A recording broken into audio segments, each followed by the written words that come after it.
Good morning, or afternoon, or evening, depending on where you are calling in from. My name is Dr. JoAnn Yanez, and I am the Executive Director for the Association of Accredited Naturopathic Medical Colleges. Today, we have a webinar on changing careers in the spirit of resolutions and thinking about our lives and our directions. We're going to be talking to three students today, or two students and one doctor, who balanced life and school. And I'm really excited to have them with us today. Unfortunately, Ms. Middleton is unable to come. She had her OSCE exams, which are her clinical examinations, given this morning and was unable to come at the last minute. But we are excited for the webinar today. And before I get started on that, just a little bit of housekeeping. All attendees are in listen-only mode, so you will be able to listen and participate in today's webinar via the Q&A box. So if you have any questions through the course of the day, please put them in the Q&A, and we'll be speaking for about a half an hour, 35 minutes, and then go to questions. And so we're excited for that for today. So we will also be recording this forum. If you experience any tech issues, please shoot off an email to us at events@aanmc.org, and we will get that handled for you. So with that, the panelists that we have with us today, Minora Nygren. Minora is a certified herbalist and ND candidate of CCNM for 2023. She discovered her passion for nature as a child growing up in the Rocky Mountains. Building upon her bachelor's in psychology and health, she trained in Ayurveda, Tibetan and Chinese medicine, and partially at a Tibetan medical school in India.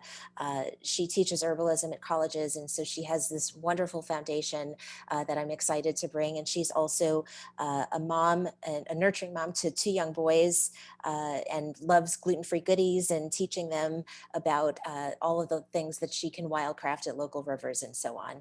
We have Kat Podolaska. Kat is a fourth-year naturopathic medical intern at Boucher. She is not only a full-time student, but a single mom of two young kids, the student rep for Bioforce in Canada. And over the past 4 years, she has held several leadership positions, such as the student representative secretary, the Boucher Herb Club secretary, and went on to become the president of the Boucher Herb Club. She graduated from the University of Alberta with a bachelor's in arts and modern language and cultural studies. And then we have Dr. Joseph Marcello. He is the owner of Restorative Natural Health in Bergen County, New Jersey, received his Bachelor of Science in Alternative Medicine from Everglades University in 2015. And during his undergrad, he developed a strong understanding of holistic medicine and went to the University of Bridgeport School of Naturopathic Medicine. He built on his foundation and knowledge and graduated there in 2019. And is currently licensed in the state of Connecticut. He's also a member of the New Jersey Association of Naturopathic Physicians and resides in Bergen, New Jersey with his wife and daughter, and enjoys cooking and music and learning and fitness. And so with that, I am excited to have our folks with us today. And so we're just going to kind of make this an informal chat about school and life, and maybe have some pearls of wisdom thrown in there and some things we've learned along the way. And so with that, we have the first question, which is, how did you prepare yourself and your specific situation for naturopathic school? And I'll call on Kat first. Yeah, so personally for me, I think it took about 2 to 3 years to prepare for ND school. From the moment that I decided I wanted to go to school, I had a few courses that I needed to complete, just some missing prerequisites. And so I completed those online because I was working full time. I think I was pregnant for part of it, and then I had my first child, so it was just a lot going on. So I did what I could and kind of just spaced out the courses and completed them over 2 years. And then, yeah, I mean, it was a big change because I had to sell my house, I had to quit my job, I had to pick up, my family and move from Alberta to BC. So it was a lot of change and a lot of preparation. It took a few years. Thank you. Minora?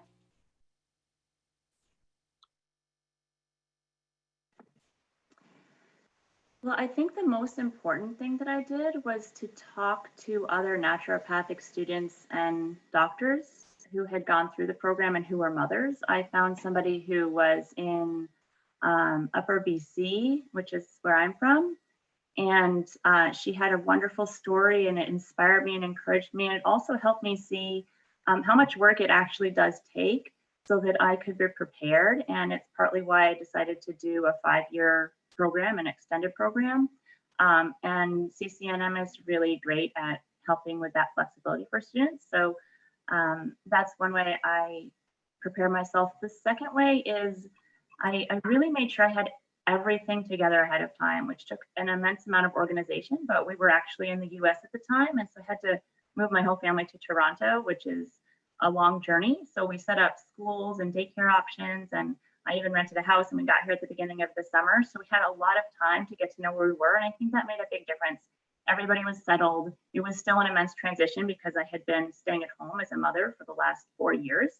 So a mother of 2 young children. So I do think that that organization made a huge difference in my ability to be here for my family and help them prepare as well. And then everything went a lot more smoothly at the beginning of the program. And Dr. Marcello? So I had to change up careers right at the beginning. I was doing manual labor, and I decided I want to go to ND school, but I had to finish my undergraduate. So I went back to school at Everglades University. It was an online degree program, so I was able to take it with me. I moved from Massachusetts to New Jersey to be with my now wife, finished that. And then the whole time I was really looking into University of Bridgeport. It was so close to me, and it's really what I wanted to do. So I kind of immersed myself in what they had to offer in their program and really looked forward to it. So then once I finished my prerequisites, I basically had to decide, did I want to commute from New Jersey to Connecticut every day, which was about an hour and a half, depending on traffic, or if I wanted to get an apartment. So my wife was already an established professional, so she couldn't come with me. And my daughter wasn't born yet. She wasn't born until my 3rd year. So we kind of treated it like I was a business executive, and I traveled during the week and I came home on the weekends, and that seemed to work for us. I found an apartment 8 minutes from school. So just getting all the bills and all that in order. But other than that, it was a pretty smooth transition. Thank you. So, I know when we're thinking about school and life and being a student, I'm curious if you all would share your thoughts on what you feel it's important. And I know, Menorah, you started on this a little bit, but what you feel is important for future students to know about succeeding in ND school. And maybe, Menorah, if you would kick us off on that answer. So I think one of the main things is to be adaptable. I think it's very important to have an idea of what you want your schedule to be and how you want your life to look. But what I found is that I had to adapt, and you need to use your resources to find ways to adapt. And I think be willing to try things you haven't tried before. For me, I started the program after it had been maybe a number of years since I had done all my science prerequisites, and I had been working and actually co-owned a medical office before. So I had a lot of experience working with stress, but it had been 4 years since I had done that, since I was staying at home. And I had to find a new way to work with it. So both psychologically and emotionally, but also just practically. So the main thing for me was choosing, instead of staying up late and studying, which I had always been accustomed to, it was getting up really early in the morning and studying from 3 a.m. to 6 a.m. before my classes started, and my brain was sharp then. So it took a lot to overcome to get there, but I think it's really important to find a path towards adaptability and find your willingness towards that. That's probably the most important thing that I could say. And the next one is kind of along those lines in terms of being flexible and making sure that you choose a school that fits your flexibility and fits what you need. Everybody has different reasons they're going to school and family situations. So I interviewed all the schools I was accepted at, and I found out how they could work with me.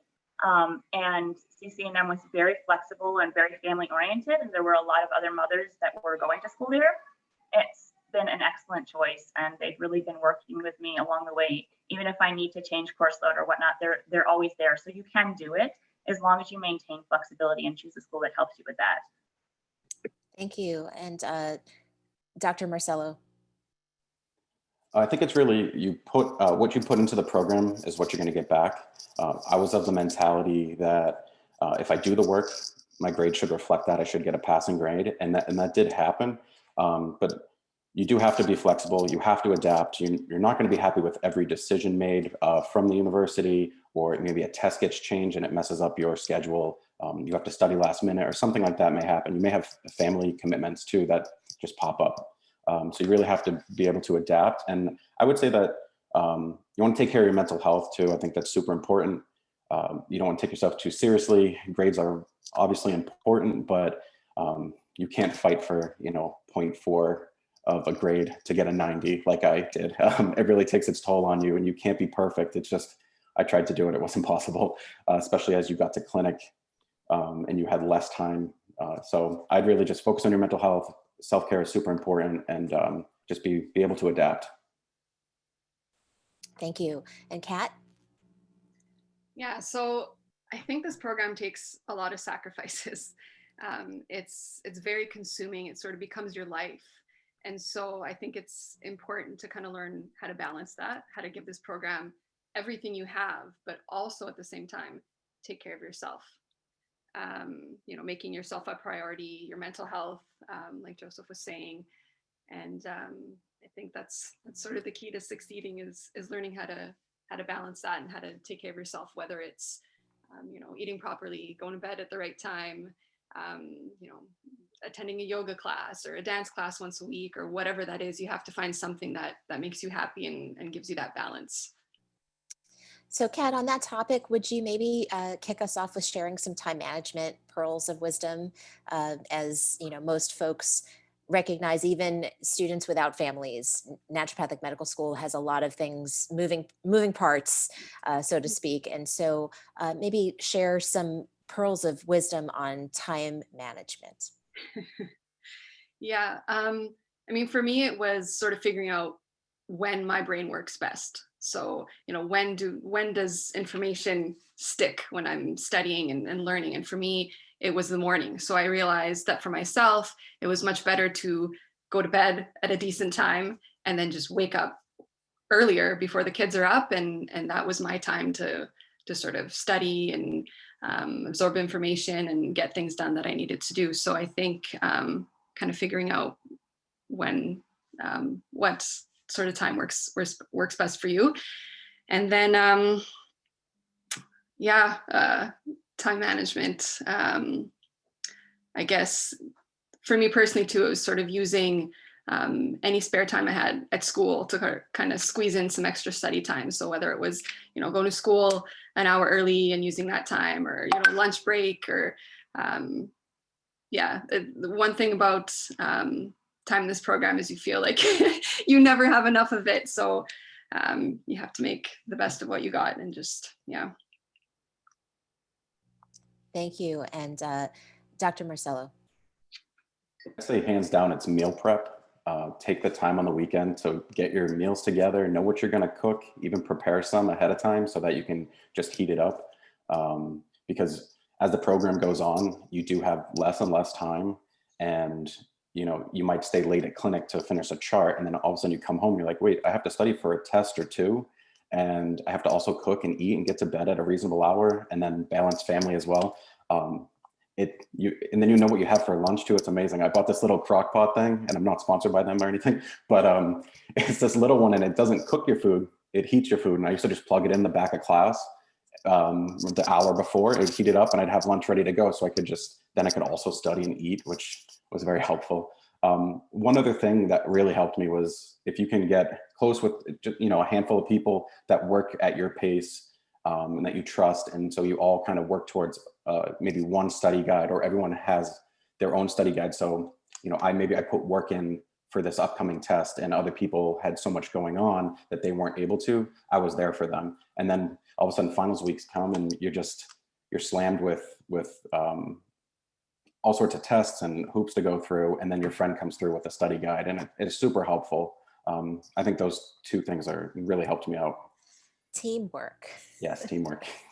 I know now granted, I went to school quite a bit longer ago than you all, but it was definitely, we leaned on each other as classmates. And one of the things that I tend to hear from students across all of the member schools is the camaraderie that people have, and the, you know, almost family-like situations that come with your classmates, and you know, the folks that you will lean on for those notes or the study guides. And you know, oftentimes when we were, you know, we would also have, you know, one person would take one class and write up the notes for that, and we kind of divvied up the workload. So anything that you can do that way. Minora, what are some of your time management ideas?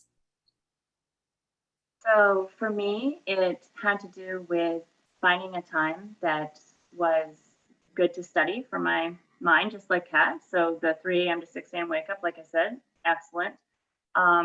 Second was collaboration. So as Joseph mentioned, collaborating with peers and finding a network of people who actually think differently so that you can gain the benefit of their way of comprehending the material was essential, I think, in especially getting through that first year.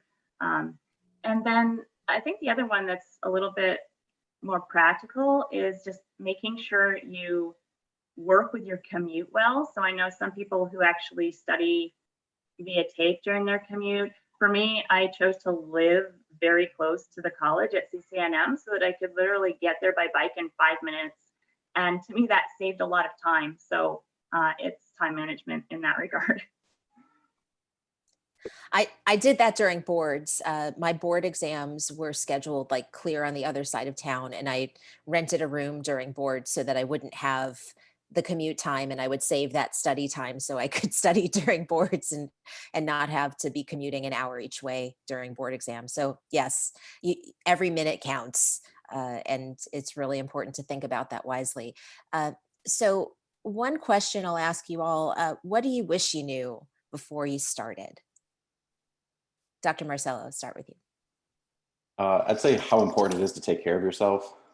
Like I said, I was striving for straight A's in the beginning, and I think I got them for the first year. And then I got my first B second year. And then all of a sudden I had to study for my first set of NPLEX, which is one of our licensing exams.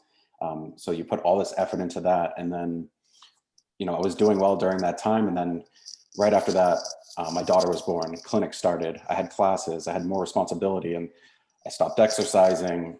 I wasn't eating as well. And even though I was meal prepping, you get home late, you choose to order something. So then I graduate, and then NPLEX 2 comes along, and you're just going constantly. And it really takes a toll on you.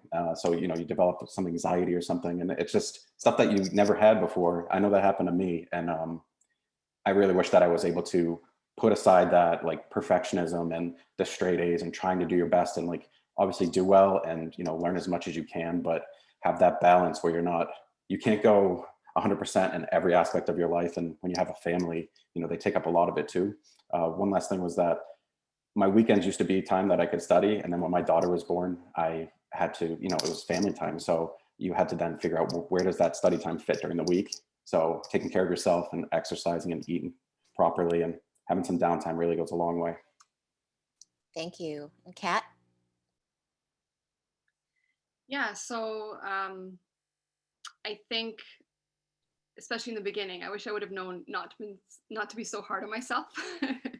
I think I wish I would have had kind of more reasonable expectations of myself, especially in the beginning. You know, it was so hard with 2 young children. I had a 2-year-old and a 4-month-old, and my 4-month-old didn't sleep, which means I didn't sleep, and yeah, it was difficult. So I wish I would have sort of had more reasonable expectations and not been so hard on myself. And I think this program has taught me, you know, I think we sort of, in this program, we all aim for perfection. We can't always be perfect. You know, we might fail a test or an exam, or we might even fail a class and have to redo it. And so I think I've learned through this program that failure is just proof that you're trying. And so that's important to kind of know. And yeah, and I think I didn't realize how much I was going to grow in this program as a person. And that's been very interesting. It's been great. How did you grow? Oh gosh, I think I've just become stronger, if that's possible. I think I've surprised myself at how much I can handle, and what I can do. And you know, if you just want something badly enough, you keep going. You know, it doesn't matter how many times it takes you or how hard it is. You'll get there. You just gotta keep trying. Thank you. Minora? So for me, I wish I had known how inspiring the program would be and how fulfilling the information I was receiving and the knowledge I was gaining would be, and how motivating that would be to help me stay on the path. And it would just somehow give me the energy I needed to succeed. So before I went to naturopathic school, I had a lot of responsibility and I just wasn't sure if I was going to be able to handle all of it. And yet it was really important to me. And so I chose to do it after listening to many people's stories and adapting my schedule in a way that worked. So I think that's important too. But really just knowing that you're going to have the inspiration that you need. So don't feel doubt that the program seems so overwhelming and you won't have the energy you need to get through it, because the program itself, the people you're with, the professors, the information is motivational enough to give you that energy, and you will take it from wherever you need to make it happen. Thank you. And so this last question that I have is one. I know I went to school pre-internet and pre-Google, and you know, there are so many more resources available to students now that we didn't necessarily have way back in the Stone Age.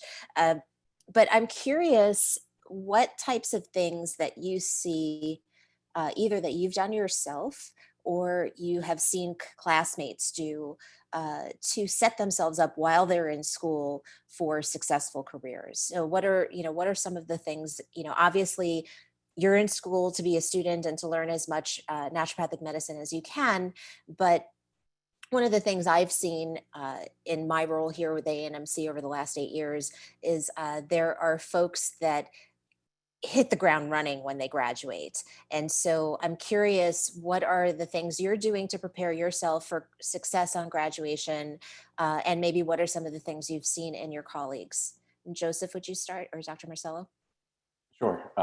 I would say that every opportunity is or every event at school, whether it's you're in clinic or you're shadowing a doctor, because you have a lot, there's certain things that you have to do to graduate. That's an opportunity to network and build rapport. It's practice for you. When you're in a doctor's office, and I know it's going to be different now with virtual learning, but when you're in a doctor's office, be respectful to their staff, be respectful to the practitioner, their patients. That could turn into a business opportunity for you. It could turn into a job. It's basically a job interview for you. I know that happened to me. I was able to, the office that I'm in now is a chiropractor's office, and I shadowed him and he offered me a spot when I graduated. So don't take that for granted. I know it can be daunting to add something onto your plate when it's already full, but be present during those moments because it really goes a long way. And then treat the staff at your university, your professors, treat them all with respect. It can be difficult when you don't see eye to eye with people, but they're going to be your colleagues one day and they remember how you treated them, and the smile on your face in the morning. All those things really do matter. So building rapport, I'd say start a social media account and start build a following like that as well, because you do learn some business, but it is different when you get out for sure. And I'm just going to add on 2 things to that. So in addition, and this is just kind of good life skills, when, if you're working or if you're rotating in a doctor's office or a clinical setting, or, even with residencies, because AANMC oversees all of the residencies, we have students who will communicate with us or at a residency site for a job interview. Guess what? The front desk people, they weigh in on the determination of who gets a residency slot. So, it's really good advice to treat everyone with the respect that they deserve, whether they're the janitor and the cleaning staff at the clinic, or the front desk folks, the medical assistants. Like, they all, your professional reputation walks with you. And so that is something that some of us take note take note of when we're coming in contact with people. Wow, oh, that was really rough today. I hope you're okay.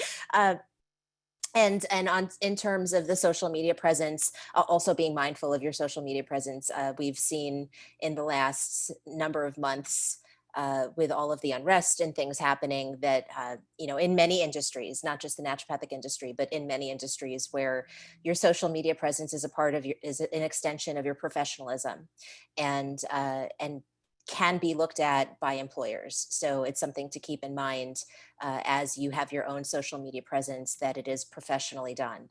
So with that, thank you, Joseph. That was really valuable. Kat, what do you have to say about that? Yeah, so social media, I think that's a big one. So personally, having an account, posting some things, letting people know what naturopathic medicine is, what we learn in school, just kind of educating people, because I think there's a lot of misconceptions about what we do and what we learn and all that. So having a social media account and doing that, and also following certain NDs that inspire me, that do kind of specifically what I'm looking to do. So I sort of, observe, I watch, I learn, I try to see, what kind of things they post, what kind of things they do.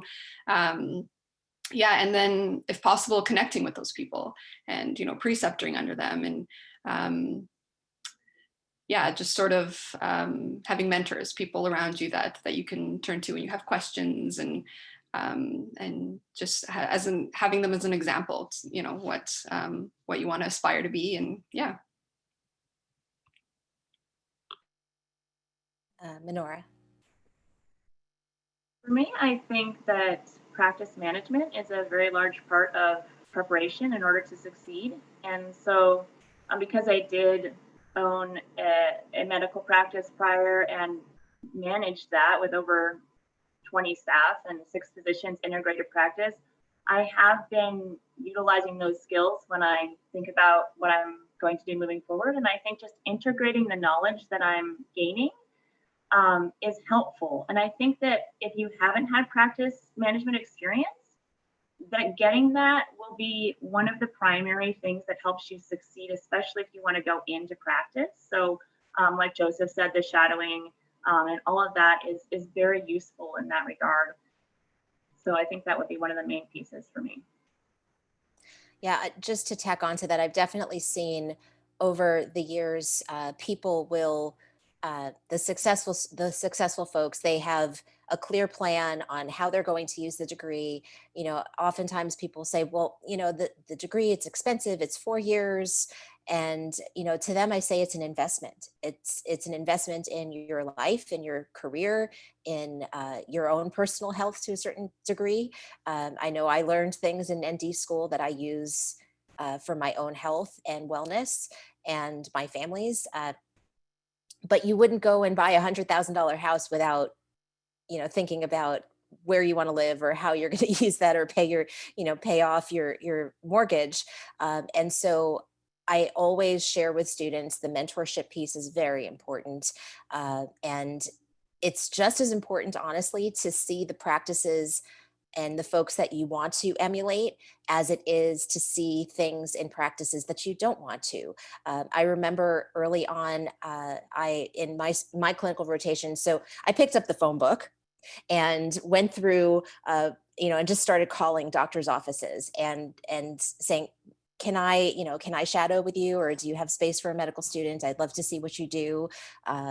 Or, can we have tea or coffee, and can I hear about what you do? And so the more opportunities you can have to understand all of the different ways that NDs use their practices. In AANMC, we have these webinar series, and every month for the last many years, we have a whole archive of them. So you can go through those too and see all of the different ways NDs use our degree. But I would definitely say, be proactive. Don't just sit back and then graduate and, oh, how am I going to use this? Like, plan for it. Think about it ahead of time. Don't get to that graduation stage and first try and figure it out. The successful folks I see have already started their plan, started their networking, maybe even have some job offers waiting for them before they graduate. So, it's really a process, but our grads are in demand, and there is so much need for what you all do, that there is really an opportunity for anyone who seeks it out. And I see Dr. Marcel, did you raise your hand? One other thing is, I know every school is different, but if your school offers an elective, I would take it, or because some of the classes will lead towards an easier route for you getting certified in whatever that may be, massage or anything. And it's nice to have something extra when you graduate. I'm in a pre-licensed state, so we're not able to diagnose, treat, and do hands-on stuff. So having extra certifications could go a long way. I just recommend that. I think it goes a long way for employers or residencies, and makes you more diverse, and you might find your true passion, and maybe a niche for you if that's what you're interested in. Wonderful. So I am going to open it up to question and answers. Before I do, just going to provide the contact information for our speakers today. And Courtney, obviously, I shared earlier, was not able to join us because she has her clinical exams that were moved to today after we had scheduled this conference. So, and we also have some upcoming webinars. So next month, we are talking everything environmental medicine.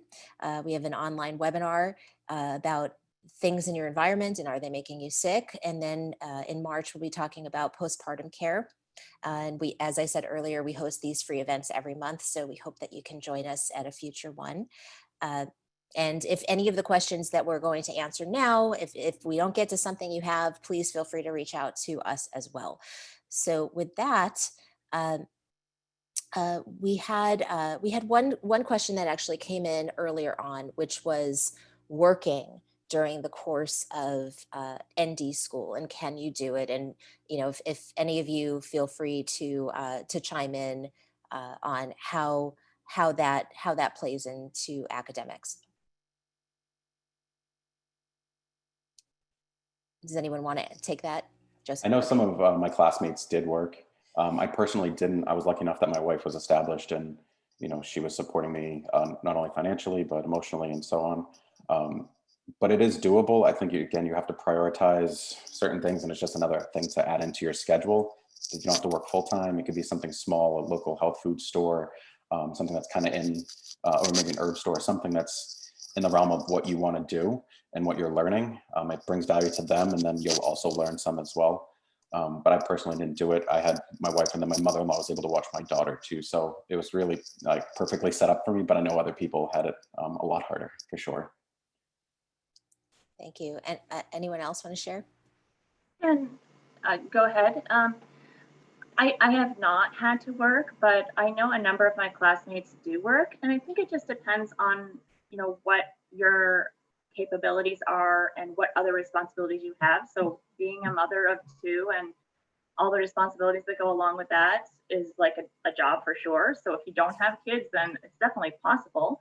And if you do, and you're really strategic, and I'm sure you can make it work. The main thing is to choose a program that's flexible and make sure that you have enough time to study, because I guess one kind of caution against that is that this program takes everything you have.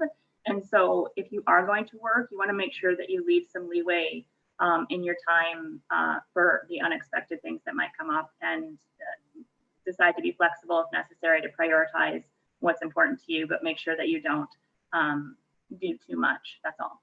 Yeah, I worked personally for the first 9 months of the program evenings, and I had to quit after some time because it was not tenable studying and doing work. I did have some classmates that worked through the course of the program. One was a flight attendant, and she would work on the weekends and take her books. And, in between waiting for airplanes to take off, she would be studying in the back of the plane after she did the food service and all of that. And so she was able to make it work. So I think it very much depends on the type of job, I had classmates that were massage therapists that were able to keep a small massage practice going on the side with a few key clients. So I think it very much depends on the individual, on the job, on your memory, how much you have to study to retain information. So it's a very individualized answer. There's no one size fits all answer for that, unfortunately. So there was a question here for the first, I believe it was Dr. Marcello, talking about the online program you took for prerequisite coursework. It might have been Kat, maybe. Okay. That was me. Yeah, so I'm from Alberta and I lived in Edmonton. So I did some courses at Grant MacEwan University, and then online I did it through Athabasca University. And I think I think it was some psychology courses that I had to complete, some physiology courses, and some kind of chemistry. I don't know if it was biochemistry or organic chemistry, I can't remember. But I think I completed about six courses or so.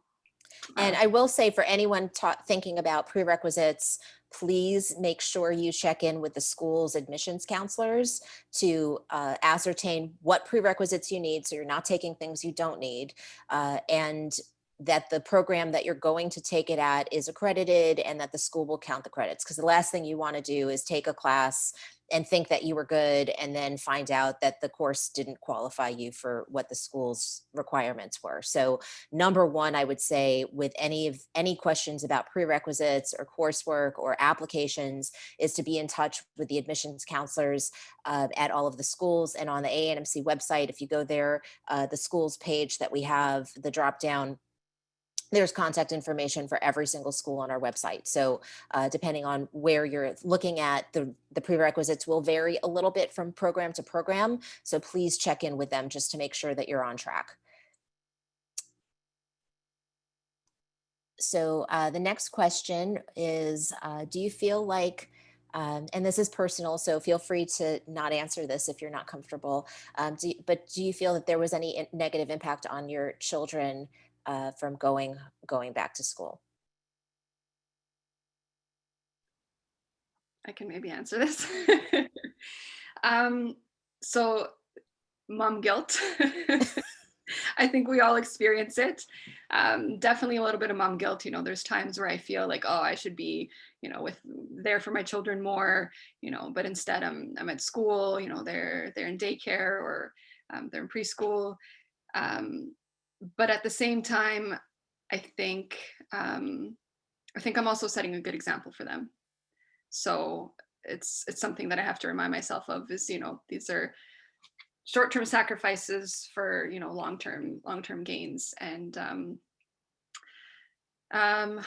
yeah, so overall, like I said, a little bit of mom guilt. I think we always feel it, but in the long run, I think it's going to be and dad guilt. I'm sure it's not only moms. Yeah. Anyone else want to chime in on that? Add a bit. I think the stress of the program can be difficult, and I think that it's important to have a good network. My husband is very supportive of me on an emotional level, and that means everything. If you don't have that, or if your husband is very busy, I think it's really important to have a good friend or some social network that will be supportive. And the other thing is just an internal practice to support you emotionally, whether that's yoga, meditation, walking in nature. Those are the things I do, but I know there's so many.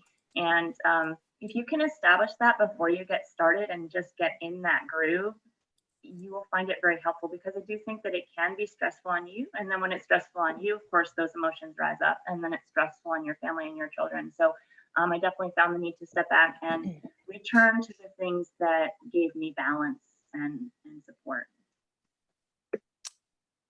Thank you. With my daughter being bored at the beginning of my third year, she didn't really know that I wasn't gone, during the week. So that there was a benefit there, but I definitely missed out on a lot of things, or at least I felt I did. So we FaceTimed every night, and tons of pictures and videos, but it still wasn't the same. So, I had to really realize I had 2 more years left. when I get home, I'll have all the time in the world to spend with her. She'll be better off because I made that sacrifice. And it melts my heart when she, like, now she knows I'm a doctor, and it melts my heart when she calls me a doctor. I have to be the doctor when we're playing with her stuffed animals and stuff. So, you know, it does go a long way. It's that short-term, pain, long-term gain type of thing. And you're setting them up financially as well. So. Yeah. And I can share personally, I was 8 years old when my mom decided to go to college at the age of 40. And I remember how much she hemmed and hawed about it, and her insecurities of being an older student starting with in college with 18-year-olds. And but at the end of the day, like, she would come home with her homework, and we would sit down at the table together, and we would bond over doing homework together. And so I can't speak for her and the mom guilt that she probably felt, and she was raising me as an only parent as well. But I can share from my perspective as a child, like, it's inspiring to see your parents bettering themselves. And so I think that it's important, like you've all have said, to keep that in mind, that we're all doing our best, and when people are attaining something in the spirit of self-improvement, that's a good thing to model. So there is a student who is in a different industry, and so what are your thoughts of people transitioning from other industries into naturopathic medicine?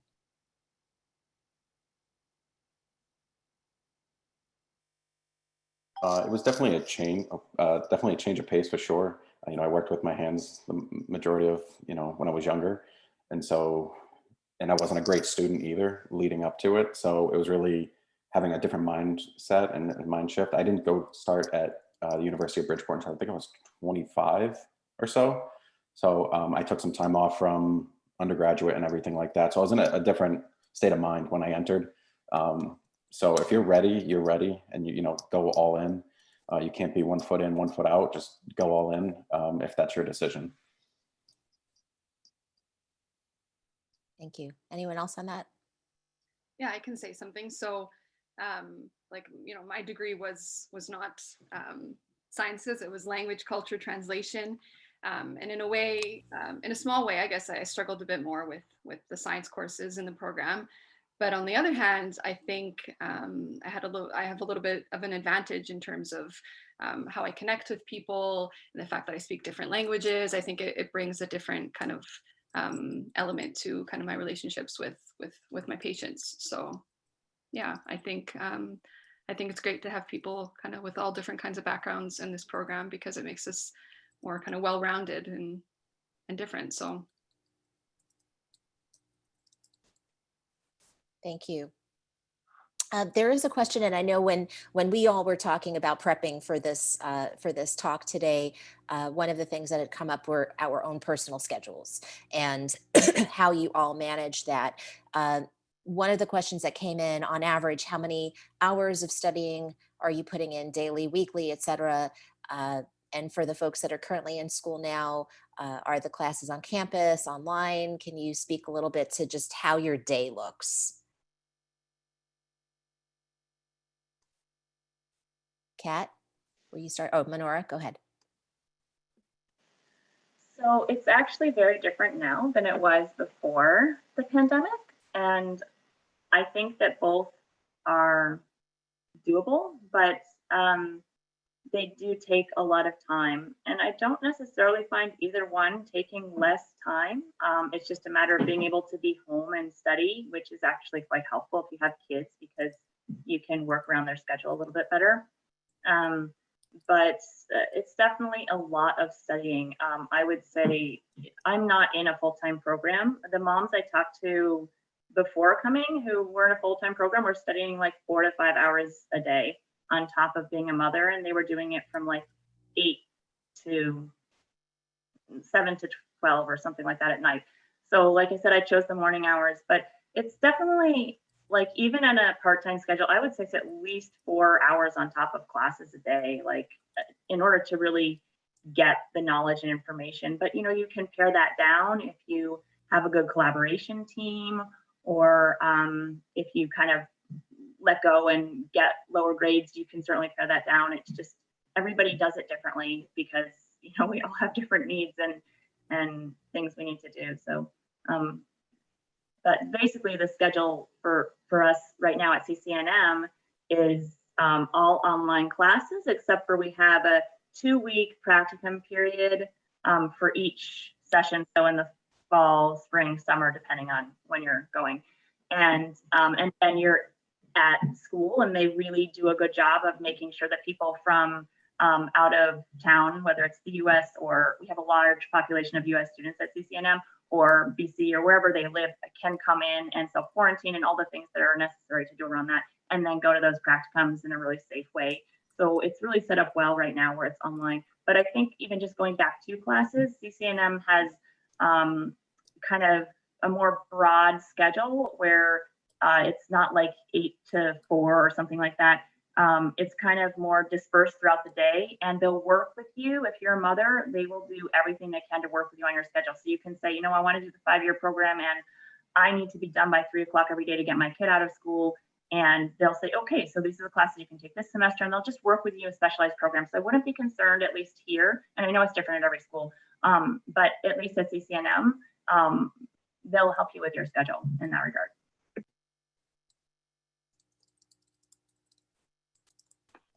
Yeah, and then if I can add to that, so I would agree. I'd say it's an additional 4 to 5 hours a day easily of studying on top of classes, probably 6 days a week at least, especially in the first first, second, and probably third year. And then it starts to ease up a little bit in your 4th year, and now it's maybe 2 to 3 hours of extra studying. And now it's a bit different because it's a lot more of kind of prepping for patients in clinic. So at Boucher right now, all classes are online with some exceptions like manip class or some acupuncture classes where you have to go in person. But other than that, all classes are online. And then for clinic, they also have us doing 2 weeks online and then 2 weeks in person, 2 weeks online, 2 weeks in person. That's kind of how they have us rotating. So it's different. On the upside, it saves me travel time, which is nice, but it's definitely, I feel like we're missing out a little bit on that kind of that patient, interaction, that kind of that hands-on work because it's online. But I think everyone's in the same boat, and we're just doing the best that we can with this pandemic. So it is what it is. Yes, and I can speak to all of the ND programs, even ones that are not here today.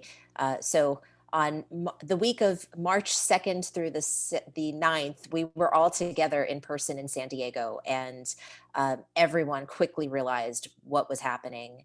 And all of the deans from all of the programs worked together to get the programs to, number one, make sure the students were safe and our clinics were safe and patients were safe and the staff were safe. And so, but we also recognize we're training doctors, and you can't just look at somebody doing a blood draw. You have to actually do a blood draw yourself. And we need to make sure that our providers are graduates are becoming safe practitioners. So as much as can be online right now is, however, we do recognize that there are hands-on practicums that have to be done face-to-face, and those are being done in person when applicable, but as safely as possible with PPE and all of the precautions being taken. So there's one question that came in that I'm actually going to take, and I will also ask maybe some of you to weigh in a little bit. So I'm an undergrad majoring in sciences. Many of my peers are going to MD school and sometimes turn away from holistic approaches or look down upon it. If you've had any of those experiences, how do you keep yourself motivated? And so I will share personally, I was pre-med since I was like 2. I was one of those where I was going to be a doctor. And then I found naturopathic medicine. And when I did, I had some family members that were supportive, and I had some kind of turning their nose down and, well, why can't you just be a regular doctor, or, and that kind of thing. And I will share now with, having been out in the profession for over 20 years, that, it was definitely the right choice for me. However, I will say, as a female, as a Latina, as just someone from a religious minority, like, people have turned their noses down at me for plenty of other things too. And, and whether it's your job or your religion or your political party or your beliefs on X, Y, or Z, or Z for the Canadians, there are going to be people who are going to try and stand in your path and stand in your way. And it's up to you. And I heard the folks talking earlier about strength and fortitude. And, there are going to be challenges in life regardless. And so, I think it's really up to us to be clear on our paths and our purpose. And if you're clear in your path and your purpose, folks should, some little bump shouldn't push you off. One piece of advice I always tell students to do is to write down on a piece of paper their why. Why are you doing this? What is your personal motivation for this path? And tuck that piece of paper away someplace safe where you'll remember where it is. And when things are challenging, pull it back out and remember your why, because there's always going to be something or someone that's going to try and knock you off. I don't know if there's anyone else that has, and by the way, I'm married to a medical doctor who's in the established conventional system, and we have really good conversations at home. But there are going to be more people who are going to be supportive of you, but there's always going to be a naysayer. There's always going to be a skeptic. There's always going to be a disgruntled person or a disenfranchised person who's angry about life, and you can't let their anger about life push you off of your path. Does anyone else want to chime in? I'd like to piggyback off that. The funny thing is that being an ND sets you apart from everybody else. Like I had somebody say, well, what sets you apart from other NDs? And I'm like, well, that's a good question. I'm a new graduate. Like, I like this and I like that, but it's really what sets you apart from other providers, the chiropractors, the DOs, medical doctors, nurse practitioners. It's our philosophy, really. We just think differently, and I kind of like the challenge. It can weigh on you sometimes, but I like the challenge of having to make it work, sticking to your core values if you truly believe in them, and that's why you go to school. And I don't know, it's just there's something about being an ND that's different, and I respect all my colleagues in all the other realms of medicine. But a lot of people are going towards functional medicine and integrative medicine, and naturopathic doctors teach at these integrated, the Institute for Functional Medicine. There's naturopathic doctors that teach medical doctors how to do this type of medicine. So we're shifting in that direction. People want more holistic care. They want to be heard. They like to be heard. They like hands-on. They don't want 15-minute visits. And I appreciate that part of our medicine where we do offer more to the patients. If I can add to that, I just want to say, there's always going to be that one person that makes, some kind of comment about how you're not a real doctor, or you don't practice real medicine or something. And my advice is, do not waste your time and energy on trying to convince those people. For every one person that's like that, you're going to have 9 other people that are, so supportive of what you do, and they believe in naturopathic medicine, and they've benefited from it, and they've seen it work, and just focus on that. Yeah, and also I would mention the only way that I've ever found to kind of be okay with other people's criticisms is just to continue to do what's true to me. And so if what's true to you is naturopathic medicine or doing something that's more congruent with nature or the earth, that's important, and that will always give you the strength. I had wanted to be an integrative physician and do herbal medicine, and I was doing pre-med to do that because I was already an herbalist. And then I just really knew that naturopathy could hold my whole person. And I think that that's what I fall back on. So if you ever feel doubt, just go in yourself and search, like everyone is sharing with you, the reasons for your choosing this path. And those things will just fall away because there's no need for them, because your truth will guide you. Thank you. So there's a question about students going to a pre-licensed state. So I will take that and I'll shoot that over to Joseph afterwards. So when I graduated in 2000, I practiced in Arizona for a few years, and 9/11 happened. And I was just called to come back home. I'm a New Yorker originally. And so I packed up from Arizona and I drove across the country and I went back to New York, which was unregulated, became the vice president of the New York Association, started working on legislation.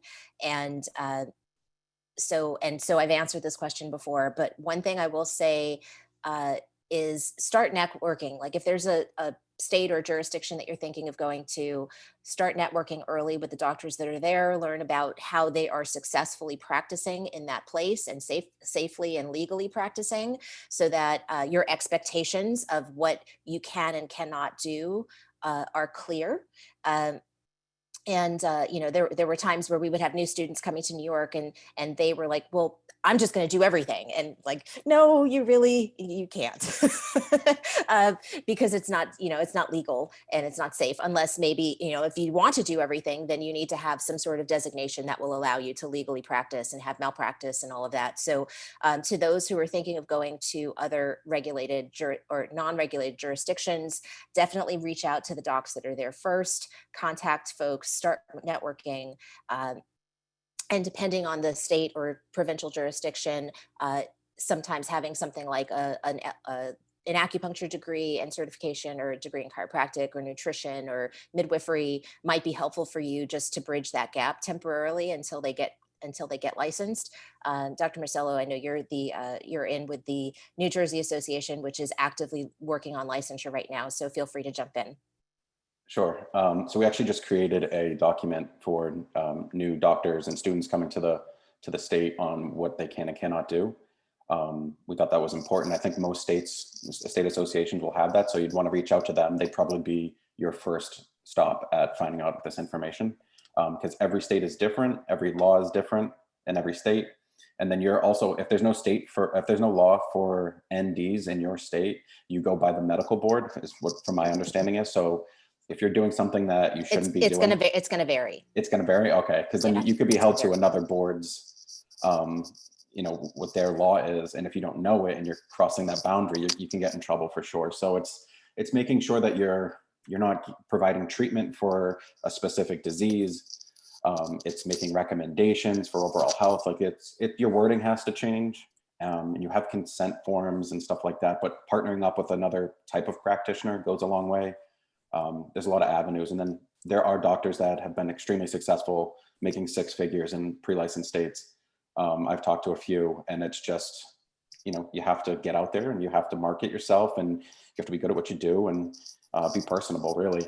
So there's some hoops to go through, but if you're on a neighboring state that is licensed, you can consider going there. I'm looking to also work in Connecticut a few days a week so I can practice with my full scope, maintain my skills. I like to do physical medicine. So I really want to get, you know, hands-on. So it's really what you're comfortable with and staying within that range of what the state allows you to do. Thank you. Okay, I think this question is for Minora, but I think she had to step off for a moment. Does anyone, oh. I can answer the question as long as I can hold my 3-year-old. Yeah, of course. Speaking of balancing family and for the panelists, I believe this is for you from Toronto.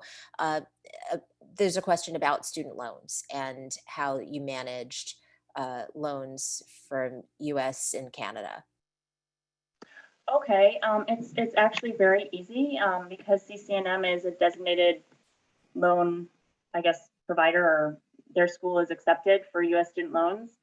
I would call their financial aid department. They're so supportive and they can really help guide you through the process. But yeah, you can get what you need to go to school here from US student loans, and it's a very simple process. So I wouldn't let that stand in your way, and I would just get more information about it. Tell them your specific situation, and they will definitely help provide you with the background you need, and there shouldn't be a problem with the loans. Yeah. Thank you. And the last question is talking about the difference between naturopathic, functional, and integrative medicine. Does anyone want to take that, or would you like me to? Maybe we can tag team here. Sure. So functional medicine is a certification for existing providers. I believe it's nurse practitioners, medical doctors, DOs, chiropractors, nutritionists, acupuncturists. I'm pretty sure that covers all of them. Could be wrong. I did some training with them as well. And then it's a way to look at the body differently, kind of like what we do, but it's for medical doctors that are tired of their, doing the same type of visits. I think a lot of them go, and I could be wrong, that a lot of them go out of the insurance model, and so they can spend more time with their patients, and they can give them more of a holistic approach. They have a whole setup with how they approach the patient in their training. Right, but Kinda like it's a certificate. more of a certification, yeah. Yeah. And integrative really just means that you're integrating into, with numerous different types of practitioners. So an integrative model of healthcare has, may have any different, kind of piecemeal of nurse practitioners and physicians and DOs and chiropractors and massage and nutrition and psychology and NDs and acupuncture and all of that, any combination of those professions working together to provide an integrative approach ultimately for the patient. And then naturopathic medicine is what you're here for today. And we've got a webinar that I did, Naturopathic Medicine 101, that can describe, and that's up on our website too. Connie, I don't know if you want to maybe throw the link in for that. But the ND 101 really talks about all of the foundation for naturopathic medicine, and so that might be easier because I know we're just about out of time right now. So I do want to thank my panelists for coming today and sharing yourselves away from your families for an hour this weekend. I really appreciate you all being here. And if there are any additional questions, I see there was just one that came in about Canada. Please feel free. We can answer that afterwards to info@aanmc.org. But I want to just give a lot of thanks to the panelists today for sharing your life stories, the trials and tribulations, the good stuff and the bad stuff, and all of that with us today. And best of luck to you all on your paths as future or current naturopathic doctors. And I hope that you have a wonderful weekend. Thank you all. And that's going to conclude our webinar for today. So thank you for coming.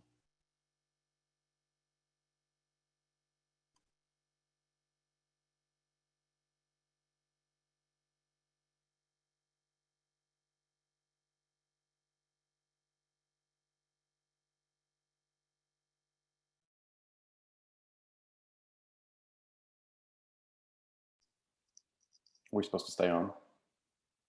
I have no idea. No, I'm going to end now. Thank you. Okay, I was just Sorry making about sure. that. Thanks so No much. problem. Thank you. Take care, Appreciate it. folks. You too.